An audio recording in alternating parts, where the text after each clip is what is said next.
Hi, ഇന്ന് ഞാൻ നിങ്ങളുടെ മുന്നിൽ വന്നിരിക്കുന്നത് ഐ സ്റ്റേറ്റ്മെൻറ്റിൻ്റെ ഇമ്പോർട്ടൻസിനെ കുറിച്ച് പറയാനാണ്. അതായത് നമ്മൾ ഏത് റിലേഷൻഷിപ്പിലാണെങ്കിലും നമുക്ക് ആർഗ്യുമെൻറ്റ്സ് ഉണ്ടാവും, അങ്ങോട്ടും ഇങ്ങോട്ടും പ്രശ്നങ്ങളുണ്ടാകും, സംസാരം ഉണ്ടാവും, അതൊക്കെ സാധാരണമാണ്. പക്ഷേ ഒരു റിലേഷൻഷിപ്പിൽ നിങ്ങൾക്ക് ഹേർട്ടായി എന്നുള്ളത് നിങ്ങൾ മറ്റേയാളെ അറിയിക്കുന്ന രീതി ഒരു പക്ഷേ അയാളെ കുറ്റപ്പെടുത്തിയും കൊണ്ടായിരിക്കാം. അത് മാറ്റിയിട്ട് എനിക്ക് ഇങ്ങനെയൊക്കെയാണ് ഫീൽ ചെയ്തത് എന്ന് പറയുന്നിടത്താണ് ആ ഒരു പ്രശ്നം പരിഹരിക്കപ്പെടുന്നത്.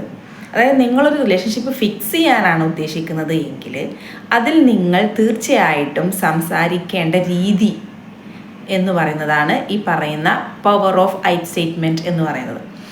അതായത് ഒരാൾ ഒരുപാട് സമയം വെയിറ്റ് ചെയ്തു. അപ്പോൾ അയാൾ അയാൾ നിങ്ങൾക്ക് മെസ്സേജ് ഒന്നും അയച്ച് പറഞ്ഞില്ല, ഞാൻ വരില്ല എന്നൊന്നും പറഞ്ഞില്ല. പക്ഷേ അയാൾ വരുന്ന കരുതി നമ്മളിങ്ങനെ നമ്മുടെ ടൈമൊക്കെ കളഞ്ഞ് നിങ്ങളെ വെയിറ്റ് ചെയ്തുകൊണ്ടിരിക്കുകയാണ്. അപ്പോൾ കുറേ കഴിഞ്ഞപ്പോൾ അയാൾ വരുമ്പോൾ നമ്മൾ ഭയങ്കരമായിട്ട് ദേഷ്യപ്പെടാൻ സാധ്യതയുണ്ട്, അയാൾ ഒരുപാട് രീതിയിൽ കുറ്റപ്പെടുത്താൻ സാധ്യതയുണ്ട്, അതൊക്കെ സത്യമാണ്.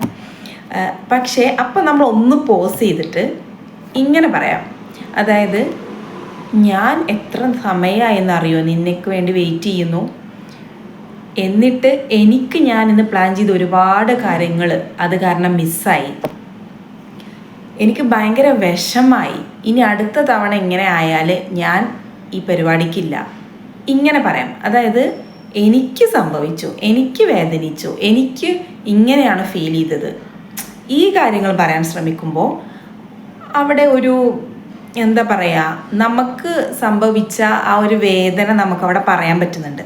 അതേസമയം നീ എന്താണ് നേരത്തെ പറയുന്നത്, നിനക്ക് നേരത്തെ പറഞ്ഞുണ്ടായിരുന്നോ, ഞാൻ എന്താ നിൻ്റെ അടിമയാണോ ഇങ്ങനെ കാത്തിരിക്കാൻ, ഇങ്ങനെ രീതിയിലുള്ള സംസാരത്തിലേക്ക് പോകുന്നതിന് പകരം ഈ രീതിയിൽ സംസാരിച്ചിട്ടുണ്ടെങ്കിൽ ആ ഒരു പ്രശ്നം പെട്ടെന്ന് സോൾവ് ആവാനുള്ള സാധ്യത വളരെ കൂടുതലാണ്.